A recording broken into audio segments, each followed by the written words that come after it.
Hello valued viewers, I hope you're all doing very well. Today we're in the C-130J and we're looking at CARPS, Computer Air Release Point System.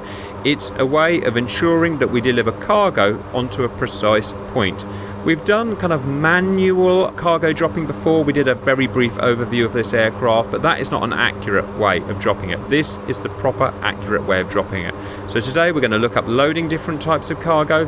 We're going to look at balancing the weight or checking the weights of them. We're going to look at setting up a CARPS program to drop them, and then we're going to let the autopilot essentially fly the plane around a series of waypoints, then fly the CARPS information and hopefully drop the cargo for us, and then even, believe it or not, fly us home. We'll split today into two so we can cover as much as we can. First, we're going to fly a plane from this airfield here around a series of steer points, and we're going to drop some normal cargo on that runway there. Then we're going to try another plane where instead of cargo we're going to take a MOAB, you know, that giant bomb you can take, and we're going to follow a different series of steer points, and then we're going to drop it on those generic baddies there. So let's start first of all dropping a series of cargoes on that airfield or runway via CARPS. So the first thing we need to do is obviously load some cargo. So we need to open our rear cargo door. To do that, let's just double check we've got pressure. If we hadn't had pressure, put that switch on there, which it is already on.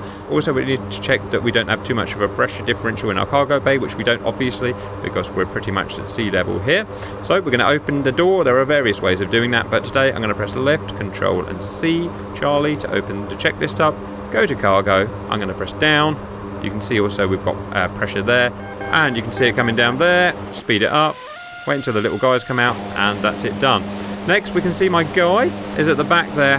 He's a little bit in the way, so I'm going to go press F1 to get back in the aircraft. I'm going to press 3 to become the load master. I'm going to move him just out the way a bit with W, A, S and D, and you can see he's a bit more out the way. Press 1 to get back to co-pilot, and we've got an error, but it's just saying that because we've got our door open. Next, we're going to place our cargoes. Just make it nice and simple. Let's just choose CDS barrels will do. We're just staging it by pressing it once. You get it staged in blue, and let's move it to where we want to move it, and I want to move it right to the back, and I'm going to do another one, and I'm going to move it to the back too, and another one, and I'm going to move it right to the back too. We need to set each of them up, so let's start with this one here. What type of parachute do you want it? This is its position, by the way. Its X position is its inches left and right. Its Y position is its inches from front of the plane backwards. What type of parachute? Basically D or E. Big one, small one or big one. Small one's fine. How many parachutes? One is fine. Its CARP identifier, its CARP program is going to be on CARP drop 1. Timer, we don't need anything with that. And I can load that. Let's load it. Turns it green and it's loaded okay. If it didn't turn green, there's a problem with it and it can't load. Okay, this guy here is going to be the same. A D parachute, 1 parachute. It's going to be on CARP drop 1, CARP program 1, and load, and it's loaded. This is all normal stuff, obviously. And the last one, D, 1 parachute, CARP 1, and load. 3 cargoes, all the same, each loaded. If you want to know where they are, look at those numbers there. Those are the inches loaded from the front of the aircraft, and you can see the weight of the cargo there. I don't need my door open anymore because we're loaded, so my door can come back up. You know what I mean, my rear cargo door, gate, whatever you call it. Ramp, there, that's the word, ramp. And done, and my error messages have gone from my ACORS. That's it. Next, we need to start programming this all in. First, we're going to look at weights and balances. I've got another error message. What was that? Cabin pressurized. It's fine. Here. So, over to our CNI. We are on the power up screen here, which is fine. We're going to go to MC index. We're going to go to weight and balance. Technically, you don't have to do this. This is really to check that what we've loaded is compatible with our aircraft. Is it going to make us crash? Can we take off and whatnot? We're going to go to payload and we're going to program in the payload. It's pretty easy to do. It's asking for each payload a weight, a load and an arm. That's basically this number here, the distance from the front of the aircraft in inches. Why inches? It's American. So let's do the first one. It's going to be an arm of 825 inches and it's 882 pounds, which we can see there. So I reiterate, you can skip this if you want, viewers, but it's just good to do it. So I'm going to put a dash in. I'm going to put 2 dashes in because we're going to drop this cargo, and that is a way of telling the system that we're going to be dropping this cargo. It's 825 inches arm, 8 to 5 arm and plug it in. So we're telling it where and how heavy it is, and repeat the exercise. 882, dropping this cargo, and it is 885. 885. There. Clear button. That's a really useful one, viewers. Button that you should be using today. Let me just show you quickly. It is right there. Pilot, CNI clear, because you have to press it a hell of a lot, so just trust me. A couple of other ones that are going to be useful for today, as well as your normal controls. I would suggest having cursor move up, down, left and right bound, and your digital screen zoom in and out are going to be useful for later on. One more to do. 882. We're dropping it, and it's an arm of 945. 945, and go. Those are our 3 cargoes. There are lots of screens you can go in to check elements of what we've just done, but really all I care about is, are we allowed to get away with this cargo or are we not? We are, because there's no error message. What if we happen to have a giant MOAB in there as well? Well, let's just show that quickly. A giant MOAB is about £22,000. Let's just say it's going to be a 985, and we're going to chuck it out the back. Let's put it in there. Takeoff, centre of gravity too far aft. That's an example of an error that we can get where, you know, we're not allowed to do that. We would crash when taking off or whatever, okay? So we're going to get lots of messages today. They're going to be there and on our PFD as well. Clear. And I want to now delete this guy here. So we're going to go delete, and I want to delete that. Boom. Everyone's happy again. Okay, so that's how we check if we're good to take off and whatnot. So now onto legs. This is where we program our CARPS. Basic leg screen, let's very quickly show this. This is modified legs, or leg 1. These are our different steer points. Note that the Hercules numbers the steer points differently to how the game does it. Let me just very quickly show you. We're going to set our Digimap up, Digimap on HDD2. We're going to use this a lot today. We're going to move the cursor around to roughly the center. We're going to zoom in just to get the best picture we can with those buttons we saw earlier. So that's waypoint 1, 2 and 3. According to DCS, according to the Hercules, it's 2, 3 and 4. It just works differently. We're dropping on 4. Okay, this is information about our route. Very quickly, we can see that from our current location, steer point 1 to steer point / waypoint 2, you'd need to fly at that there 262 degrees magnetic for 4.3 miles. Assuming we started flying at 000, we would get there at 1 minute and 23 seconds. Programmed in from our mission editor, our route is programmed to fly that leg at 180 knots at that altitude, and to get from the next steer point, from steer point 2 to steer point 3, you'd fly at 003 magnetic for 10 miles. You would get there at an absolute time, assuming we started at 0, of 3 minutes and 50, flying at 239 knots as per the mission editor set at that altitude there at 1750, and so on. That's what that one means. The first thing we're going to do is actually execute this route note, and this is a good rule of thumb. It says mod legs 1. It could say mod something else. That means it's not been accepted yet. If I want to accept it, I'm going to press execute. It's now active legs 1. It's a really important thing to remember, and there are many things that can go wrong with this, so you do have to try and remember stuff like that. Next, we're going to set CARPS. You can have multiple CARPS. We're going to set CARPS 1, CARPS program 1 up, and we're going to apply it to steer point or waypoint 4. Remember, that is the one that we're dropping on. So on the right of it, and careful to get it because it's difficult to get there, we're going to click there, and we're going to click MFP. This is allowing us to this screen, missions, and we're going to program CARP 1, or we're going to initialize CARP 1 with it. If this seems complex, then it only gets worse, I'm afraid, but it's cool. So we're now modifying CARP program 1, or its initialization of it. There are 5 pages. This is page 1. So let's go through each bit. Things we want to edit. A good example of it asking you for something is when it puts squares in. If it puts squares in, you need to fill that thing in. The first thing it asks for is length of the airdrop zone, leading edge to trailing edge. What does that mean? Well, when you drop in a drop zone, okay? Let's say a drop zone here is something like, if I just draw a line, that. Let's say a mile across or a half a mile across, okay? Something like that. It's asking for the leading edge to the trailing edge of that drop zone, about half a mile. Obviously, we're making it up here, so we can make it up, let's say 1,000 yards. All right, 1,000 yards is our total drop zone. Leading edge to PI is the leading edge of the drop zone here to the impact point at where you want your cargo to land. Why are we telling it that? Well, this drop zone, you may be dropping multiple cargoes at different impact points. You may have multiple planes dropping cargoes at different points. You want them to not land on top of each other. So ours, let's say the center, just to make it easy, is 500. 500 yards, okay? Why is it in yards? America.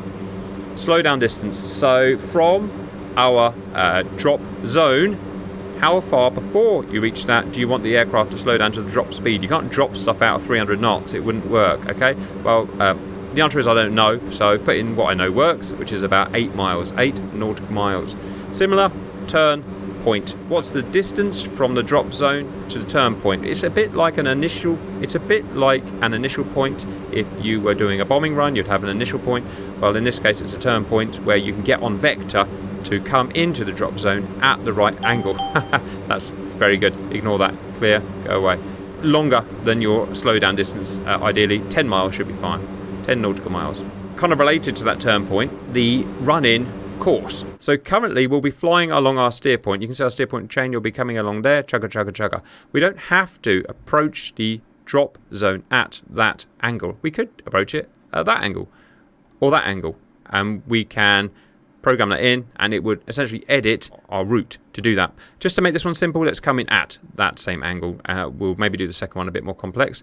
067 magnetic is what it says there, and remember, planes work on magnetic. So 67. You could do it on true if you want by putting a T in front of it, but we're not going to do that.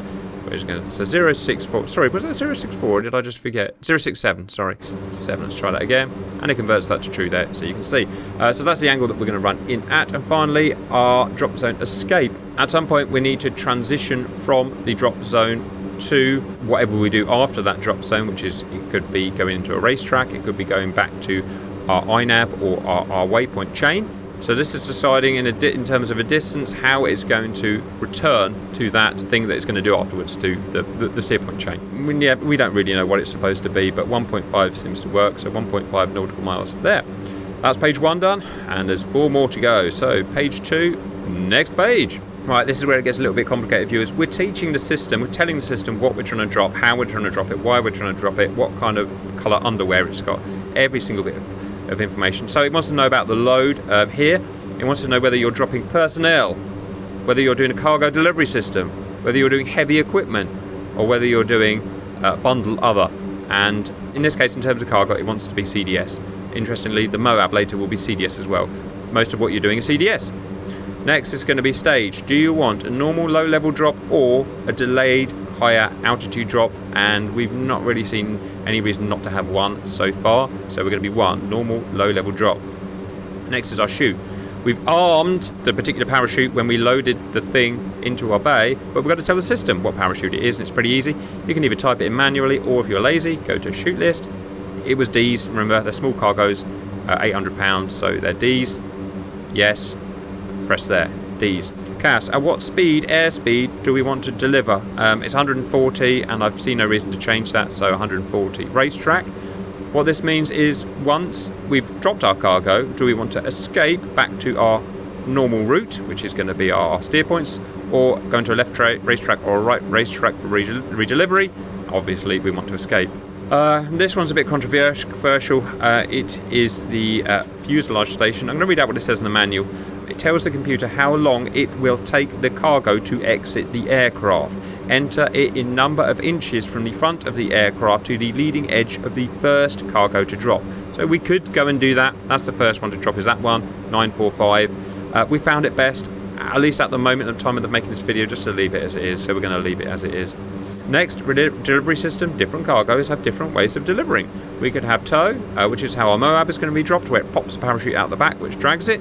We could have CRS, which means cargo release system, which means, how do you explain that? You know, if you're in here, it's got all these rollers and stuff down here. Well, these are automated by computers. They latch on, they latch off, and they let go and stuff like that. And that is going to be CRS. That's the best way I've got of explaining that. Element weight is obviously going to be the weight of the element that's going to be attached to CARP 1. I'm trying to get my words right here, because in this case, CARP 1, we're delivering 3 pallets. So we need to tell it that there is 3 pallets and each pallet is 882 pounds. I hope I said that right. So I'm going to do 882, and there are 3 of them, and go there. So they're 882 pounds each. There's 3 of them. Total drop load, 2,600 pounds. Done. Okay, that's everything. Next page. And we're going to blast on this vein. Weather, wind. Now this is where it gets complex, viewers. If you drop something on a parachute, it's going to be dragged by the wind by a huge amount. So you need to tell the system exactly what the wind's doing at different altitudes, as well as the ambient air pressure and temperature, so it can make the calculations to be at the right place to drop. Now, to make things simple, because it is complex, we in this mission have just set everything to 0 with no wind, just to keep it super simple. Okay, so this case is asking for wind direction and wind velocity in knots at altitude. It's going to be 0. So I'm going to go 000 dash 00. We could expedite that in the next one. So 0. There you go. You have to type something in. This is the same but at surface, which is going to be the same obviously because we've got no wind. You could do it like this, 0 dash 0, just to make it simple. Altimeter. No, we're going to come back to that. Same thing, but temperature. Altitude at 6,000. Sorry, temperature at 6,000 feet. Temperature at surface, ground level, or wherever the ground level is. Lots to get wrong here. So So at altitude 6,000 feet. I don't know. 10 degrees. I'm going to have a guess.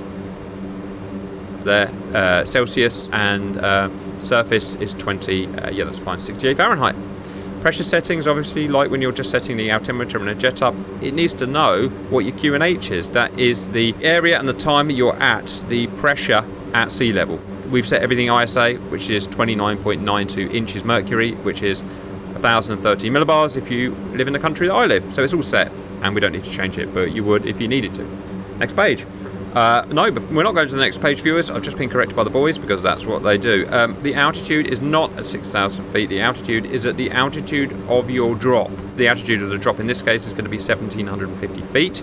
And Grumps had a very good rule of thumb there. Generally, for calculating the temperature differential, as you get higher, for every 1,000 feet you go up, you can minus 2 degrees off the temperature. So that's great information, guys, and thanks for the correction. Next page. Is page 4 of 5, drop altitude. Okay, here we go. Do you want, regards to drop altitude, are we going to work with QNH or pressure altitude? We have no idea why you would want to do pressure altitude, so leave it at QNH. These are filled out manually, thankfully. We've got first Ruk Huk Hut, which is the required clearance height, which 500 is fine. Also, we've got minimum drop altitude, which again is 400 feet, is fine, and I've not actually seen a reason to change that, so that's fine. Next, I'm going to deliberately do something wrong here, so I'm going to try and set this, which is the altitude that we want to drop at. Okay, I'm going to try and drop 1750, and it says, oh, it actually did allow me to do it. Okay, fair enough. That's what I was saying, is it'll let you set that the first time. If you try and change it now, it's going to give you errors because you don't have the other thing set. Right, let me just... it seems like a bug that okay. I should report. Okay, yeah, fine. Don't worry too much about that, then, viewers. I was just trying to show something off, trying to be smart. We're going to come back to that. The next thing we should do after doing minimum drop height is DZ elevation, drop zone elevation, which is not the ground level, if you like, of where we're dropping. It's actually the highest point of interference. Let's say there's a tower, a tree, a bridge in the way, it's the top of that. It's important that we tell the system that. I don't know what that is, and I don't really care because there's very little interference there, but we know that the ground level above mean sea level is 148 feet. It's filled that in automatically for me, so it's going to be something a bit above that. Let's say the trees are 50 feet high, let's put in 200. Okay, I hope that makes sense. Let me clear that out there. And it's filled obstruction level automatically for outforce, and then we're supposed to go onto this bit here. Okay, made a bit of a hash of that, but what is the drop altitude we want to do? Well, I've got no particular specifications, so I am going to type in 1750, make sure it accepts that, and it does. Everything's happy now with everything that we've got there. All of those heights are working together. That's it, page 5 of 5. This is kind of like a check page where you can check this data, and I've never seen anything go wrong on this data, and hopefully it would be obvious if something was wrong on that data. So remember, we're modding CARP Program 1. We now need to actually make it CARP Program 1. For God's sake, don't forget to press execute at this point. I've now turned it into activated CARP Program 1. Next, we're going to go back to missions. In fact, no, sorry, we don't want to come back to missions. We just want to change a little thing that's going to help us fly this. This is not necessarily true to this video, accurate to this video, but if I went to legs again, and I went to route 1, which is this active leg, or route 1, our waypoint route 1, Here is the nominal bank angle associated with that. That's when autopilot is on, which is going to be basically all of today, how much bank angle it's allowed to go at. And because we're going to be doing quite a lot of moving left and right, it's just really useful to set that. I'll just say you should do this all the time because it's a game, it's not real, you don't have to worry too much about bank angle. 45 degrees, we've set that there. Okay, that is CARP 1 set up on our CNI, and you can see it says modified route 1, so of course we need to execute like everything. And that's it. Now here's some interesting information for you viewers. So if we now look at our digimap, we've got new information. So we've got steer point 2, 3, well, that would be 4 there, and 5, but it's also now adapted it for our CARP. So it's actually gone in and changed that route. This is why it's so complex. It's amalgamated our INAV route with our CARPS. Okay, so we'll follow this like normal. Then we get to turn point here. Remember, turn point could be off the track, but it's not. So in this case, it's nice and simple. Then it would turn towards the drop zone. Then it gets to the slow down point. It has to then go between these two gates, and we'll talk about that when we get closer, and then we get to our drop zone escape point, and in this case it's going to escape back into the steer point chain. And you got a very similar thing repeated down here, not quite right, but you remember we were talking about the legs system. You can see it's now changed, so we're going to go to steer point 2, we're going to go to steer point 3, we're going to go to CARP program 1 turn point, CARP program 1 do the CARP drop, and then go to CARP 1 drop zone escape, just so you can see that everything looks right, and you've got timings, how long everything's going to take and stuff like that. Right, we're ready to fly the plane. So did I remember to put my ramp up? I already did, that's great. I need to put my seat position up, normal flying plane stuff, park and brake off, check, on we go. Alright, let's get going. We need to take off, we need to get ourselves onto our INAV route, all is normal.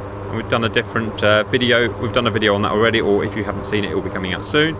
Interesting fact, viewers. I've set myself facing the wrong way on the runway, so I'm actually going the wrong way around that steer point chain, which is very silly of me, I'm aware. So I'll fix that, don't worry. Get my flaps up, get my gear up. Interestingly, you see I get a warning 20 minutes until CARP. It predicts I've got 20 minutes. So I'm going to clear that message, and we'll be doing lots of clearing today, which is why I asked you to find that button. Flaps are up. I'm actually just going to do a cheeky bit of a turn around, a bit of a U-turn here, viewers, so just give me a second while I do it. Get back on that steer point chain. If you want to know how I'm doing this, well, you can do it for the HUD, or I'm doing it there, basically. All right, 10 minutes until CARP. Right, I'm just using this guy here. I'm going to zoom in with the zoom in buttons that we saw earlier. Use the cursor to move the cursor down there. I'm just trying to get on that leg track there so I can hand off to the autopilot. Plenty of time, nothing to worry about. Right, welcome back. I've now positioned myself on the way to waypoint 2, so I can hopefully turn my autopilot on now. So let's get it. I'm going to have altitude hold just to keep my altitude. I'm going to turn nav on so it follows my INAV steer points, and auto throttle on. So let's get that going. On. Turn the autopilot on, and dun, dun, dun, dun, dun, it's going to hopefully get me back on my steer points, as long as it doesn't have to exceed that 45 degrees. And you can see now why I put that 45 degree limit up, because I knew we were going to have some tight waypoints, and exactly what's just happened there. Oh well, it's fine. It's what's happened there is I've asked the system to join these series of waypoints. I didn't give it enough time to get on the waypoint. It had to exceed the amount it had to roll, and it's upset itself, and it's gone from nav capture to nav arm. Never mind, nothing's ever perfect, viewers. Let's unpause and let's try again. So it's now on its way to steer point 3, which is going to be over there. So all I'm going to do is get myself on the track manually, and then I'm going to hand it off to the autopilot again. And as long as it doesn't have to do any big turns, it's going to be fine this time. Best way of learning. You can see on my digimap here, I'm getting pretty much on track. All right, that's a little bit better. I'm going to hand off the system again. Altitude on, nav on, auto throttle on. Hand over to the autopilot, and that should be a little bit better. Right. So sorry about that, and I didn't cover that in any detail because, as I said, it's been covered in other videos. So I've now have my auto hold on. My altitude hold on. My nav is turned on. My auto throttle is on. It's now following the sequence chain as we needed to do. The next thing I need to do is get to the right altitude, which is 1,750 feet. This is something we've covered a million times before. We're going to use our altitude select. We're going to drive it down to 1,700 feet, I guess, there. We're then going to press and hold, pitch, sync, push the yoke forward. Going to go down like that. quite high because we've got a fair bit to do in not much time. Let go. 10 minutes until carp. Warning. Fine. Clear. I'm going to do lots of clearing. Reset. Out to sell. Yep, that's fine. I've already dealt with that. Heading. Hold active. Active. Yes, don't worry. Not on intercept heading. Don't worry. We will be. Everything's fine. They were historical errors. Don't worry too much about them. Anyway, we're back now. I can tell the autopilot's working because it says nav captured. That means it's working, or it's active, engaged. When it says nav arm. Nav arm, thank you, Grump. It means that it's armed, but it's not actually going because it's out of limits. Right, I hope I've explained that. Okay, so what's happened now is because I had my nav select on, which I'm turning it off, and I aimed it down, it's now gone to 1,700 feet, which is achieved, and it's now on, put itself on altitude hold. So we are now, after lots of messing around, on our waypoint chain. I'm not flying anything, it's all doing it itself, and it's going to fly and do the drop for us. Right, once we're here, we're going to talk about, and turn that speed down a bit, we're going to talk about what we're going to do. So we're just going to fly along this on autopilot exactly as we are at the speed we are. When we get to the turn point, it will turn us. In this case, it doesn't need to turn us. Then we're going to get down to the slow down point, at which point we're going to slow down to 140 knots. Remember, that's what we set in the CNI. To do that, we're going to do it here on the reference bug set. As well as that, we're going to put our flaps down to 50%, which is normal. We're not going to leave our flaps down to 50%. Once we've slowed down, we're going to put them, when we decide, we're going to put them up to 10%. Because this is going to sound a bit weird, but to get this to work, we need to have our plane tilted upwards. To tilt it upwards, you want a high angle of attack. To have a high angle of attack, you want not very many flaps, right? Because that is what makes the thing drop out the back. So we're going to need a certain level of angle of attack. It's very confusing, very complex, but you need to do all this stuff. As well as that, we need to open our rear gate, which I suppose we can just do now, can't we, guys? We're not pressurised, we're not high altitude. I don't think we have to worry about any of that. We've got a hydraulic pump on, and I've checked that. So various ways of doing this, and I'm just going to do it like this. Down. Just going to go down, speed up. Only goes down to 61%, and when you're in the air, obviously, it just doesn't go down as far. At this point, and to be honest, I probably should have done this before, so I'm going to go to active pause. I completely forgot to talk about the aerial delivery. Well, it doesn't really matter when we do this, actually, to be honest, but it's a good idea. We probably should have set it up on the ground, but never mind. Aerial delivery panel. We have a switch here to manually open or close our ramp. It's just another way of doing it. The caution button here, we're going to press, it's otherwise known as a yellow button, when we're about 2 minutes away from the drop. All that's going to do is it's going to send a signal through to the rear cargo guys that, hey, you've got 2 minutes before this thing is going to go. And if you're in the way, then you're going to be killed. Jump is really important. It's kind of like a manual release. Now, we're going to do the system on fully automatic mode, and I hope it's going to drop automatically. It might not. There's many reasons why it might not, and we're going to talk about that. We could be off track, we could be off speed, we could be off altitude, we could be off lateral, we could be off roll, off a million things, and a bunch of off angle of attack that would mean that it would not fulfill what it needs for the automatic drop. If we get a what we call a red light at that point, because we were off one of those parameters, then it's going to cancel, it's not going to drop. If we want to override it and manually drop it, we can go down here and press jump, and that will automatically actuate the actuators so that the thing drops. So it's really important to say that even if it all goes wrong, as long as we know we're roughly in a near enough position and you want to override it, press jump there. Air deflectors are only if you want to send troops out the side and you don't.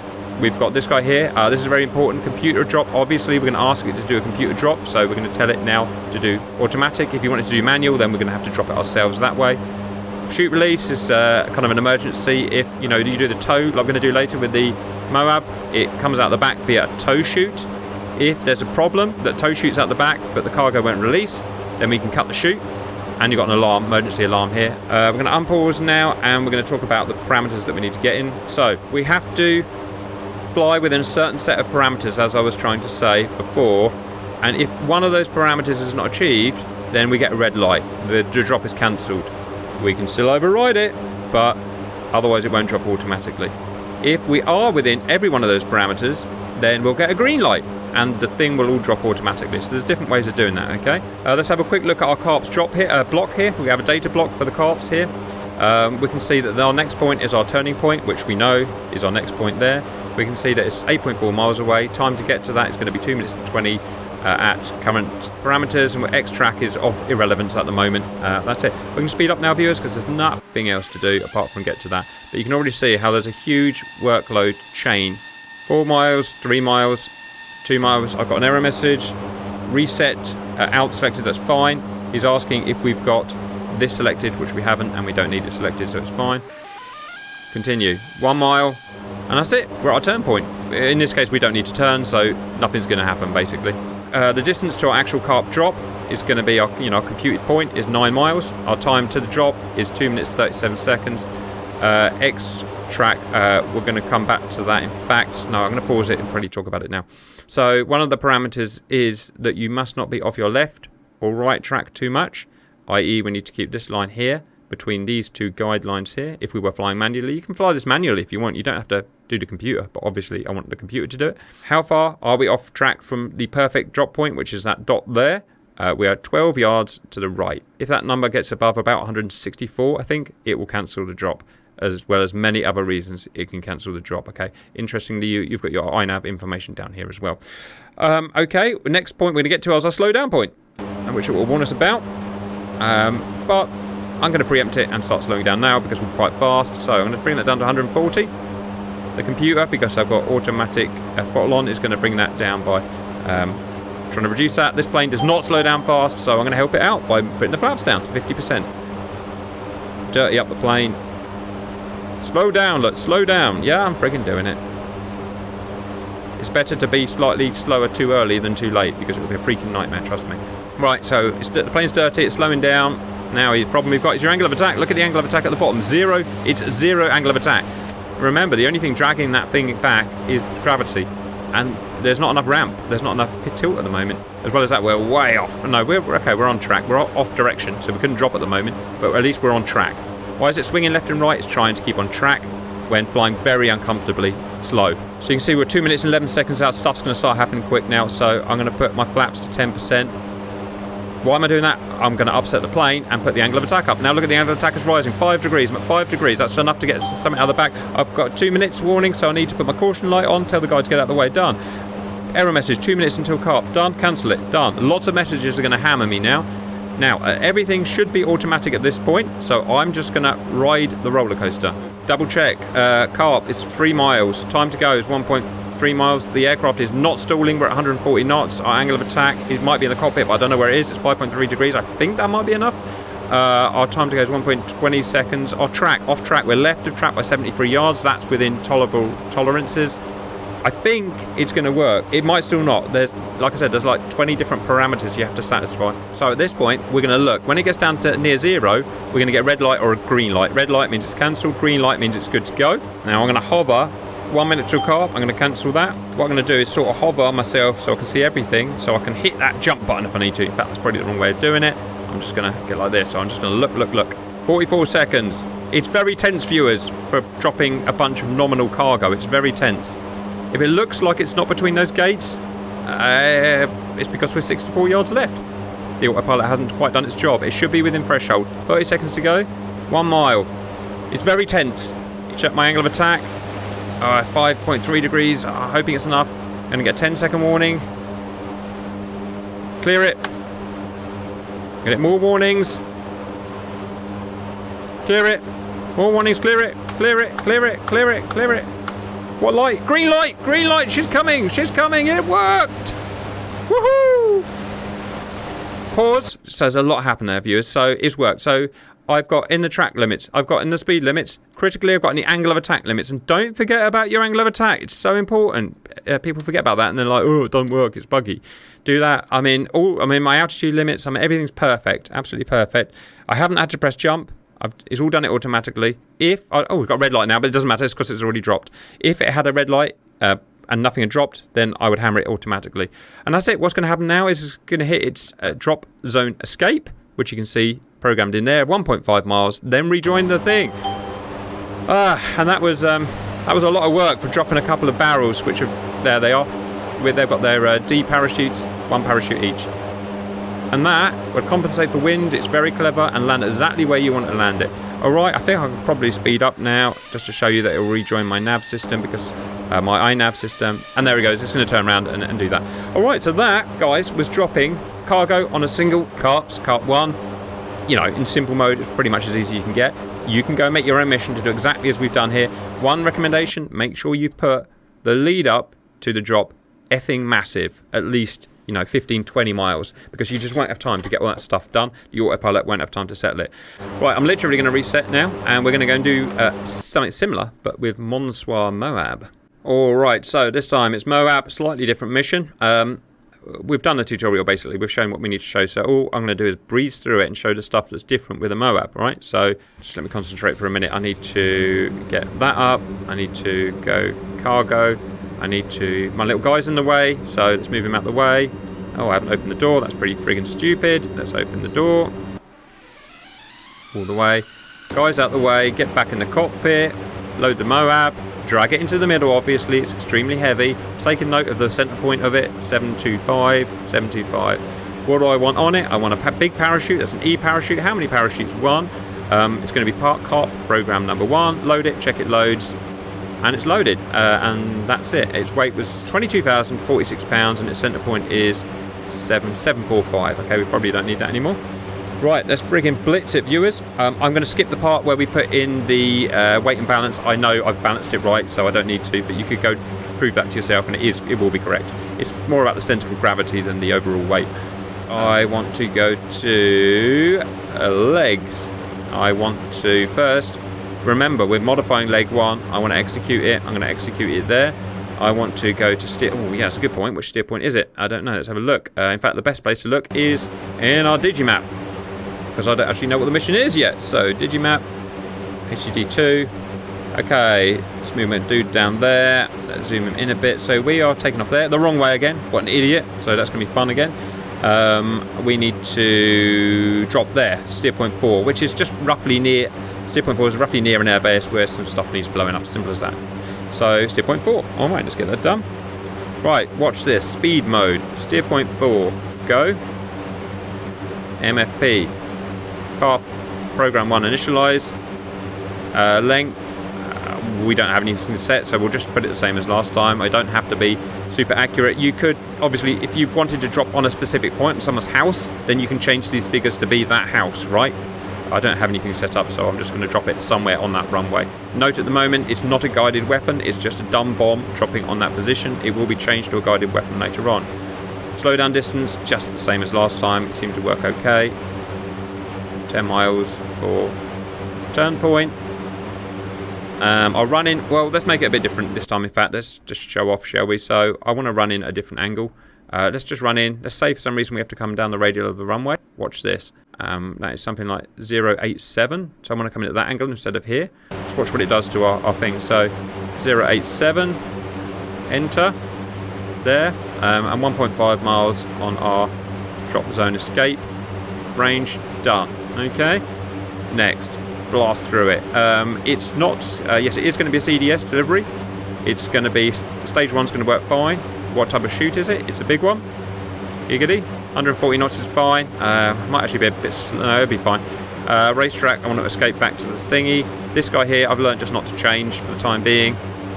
Release, it's not CRS delivery, it's a tow, because what it does is it shoots a parachute out the back, a tow parachute, which pulls it out.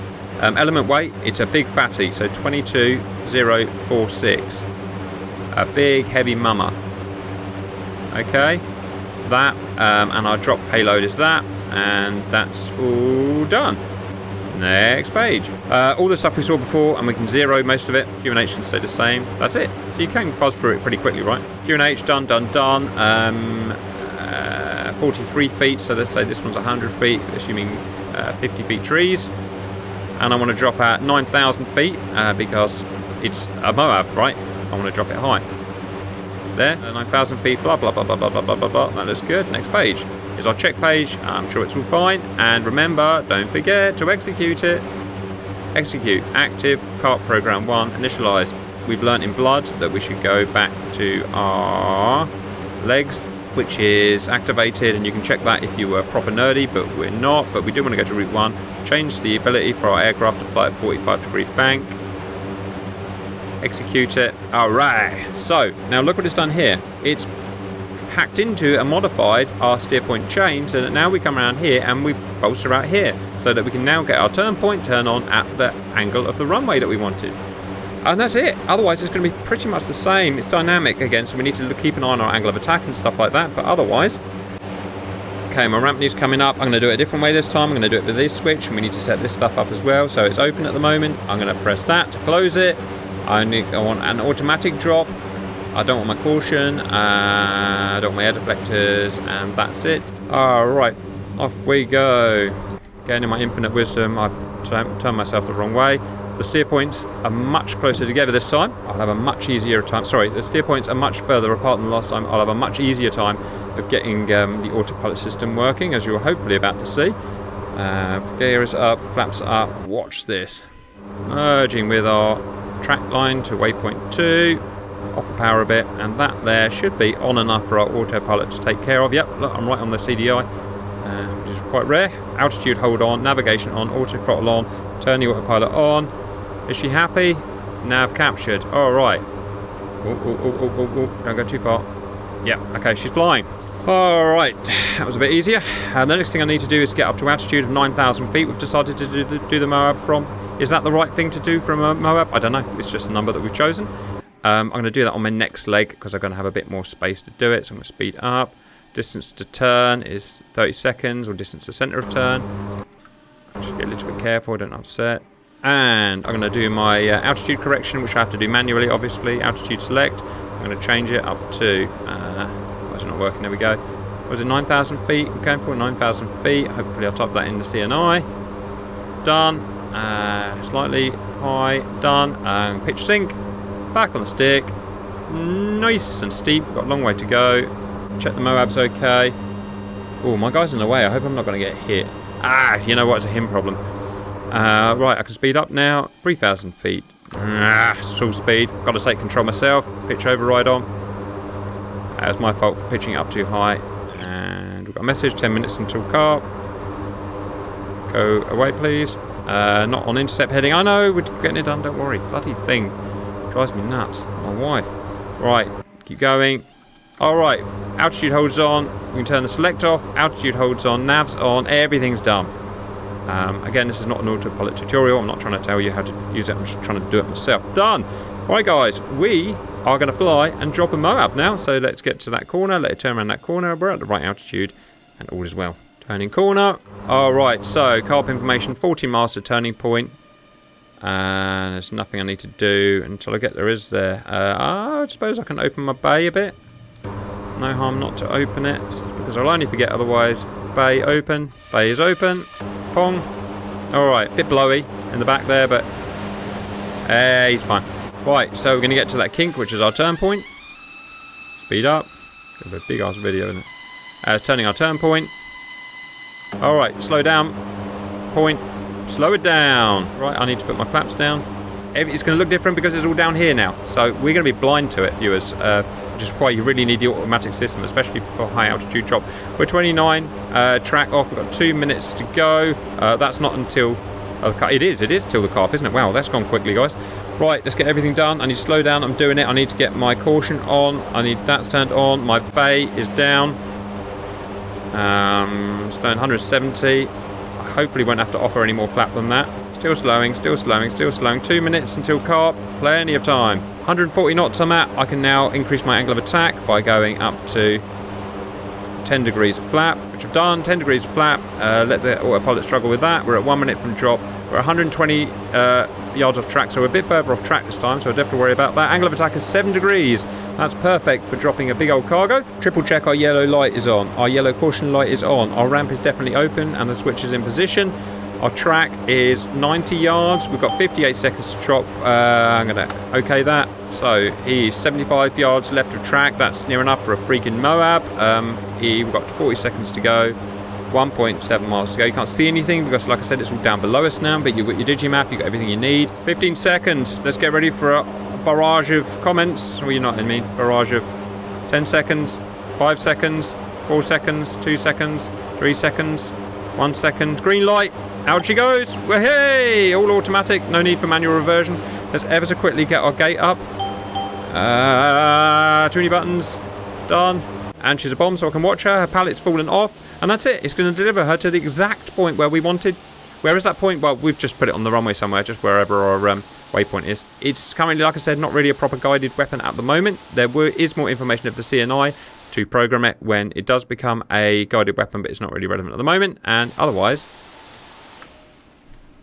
boom, goes everyone out the runway and whatever the hell we put there. And that is how you deliver it accurately, even in windy conditions. That's it. It does it all itself. It's going back on its route. It's going to go land me. Guys, that was showing how to load cargoes, including the MOAB, how to set up the weights and balances and check everything works, and how to set at least one CARP program up and initialize everything, how to go and do a low-level drop with multiple cargo drops, CRS, on one target or one drop zone, how to set the drop zone up, and then how to do the same at high altitude or high-ish altitude with a MOAB on a predefined INS point. Anything you guys want to add, any stipulations or anything you've learnt along the way?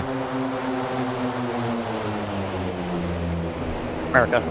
Apparently America. Viewers, I hope you enjoyed that and hope that was useful. Certainly was for me, and bye-bye.